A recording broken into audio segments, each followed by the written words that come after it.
নমস্কাৰ। আজি আপোনালোকক কুকুৰ আৰু সাধু এজনৰ কাহিনী ক'ম। যদিহে কাহিনীটো ভাল লাগে এটাকৈ লাইক, শ্বেয়াৰ, কমেণ্ট আৰু লগতে চেনেলটো ছাবস্ক্ৰাইব কৰি দি যাব। আহক আমি এতিয়া কাহিনীটো আৰম্ভ কৰোঁ আৰু আপোনালোকে প্ৰথমৰ পৰা ভালকৈ পঢ়িব আৰু শুনি যাব। মই লিখিত ৰূপত দিছোঁ। এদিন এজন সাধুৱে এটা কুকুৰক ক'লে, তই প্ৰভুভক্ত হ, কিন্তু তোৰ মাজত 3টা দুৰ্বলতা আছে। তই সদায় দেৱালত পেচাব কৰ। 2.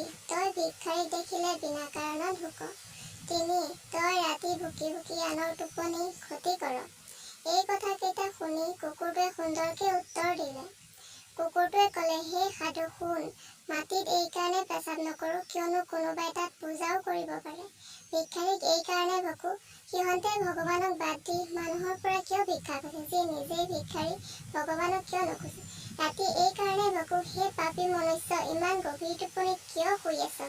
উঠ আৰু সেই প্ৰভুক মনত পেলা যিয়ে তোক ইমানবোৰ দিছে। যি কাপোৰৰ ৰং গৈ থাকে তাক শৰীৰৰ পৰা আঁতৰাই পেলোৱা আৰু যি মানুহে ৰং সলনি কৰিছে সেইজনক মনৰ পৰা ত্যাগ কৰা।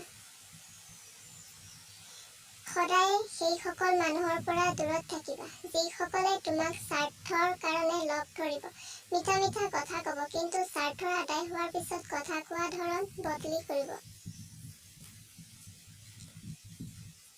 সমস্যা ইমান শক্তিশালী নহয় যিমান আমি ভাবোঁ। কেতিয়াবা শুনিছেনে জানো আন্ধাৰে পোহৰ হ'ব দিয়া নাই বুলি?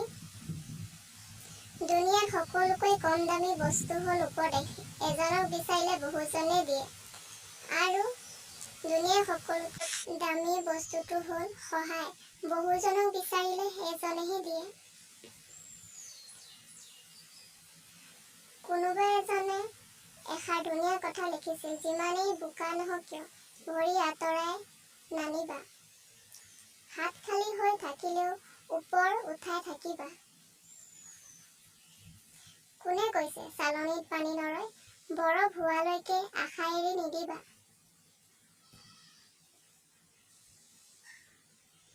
যিমানেই আপুনি উচ্চ পদত নাথাকক কিয়, যিমানেই ডাঙৰ ডিগ্ৰীধাৰী নহওক কিয়, যদি কথা কোৱা ধৰণ আৰু মানৱতা নাজানে তেন্তে আপুনি অশিক্ষিত জনতকৈও নীচ।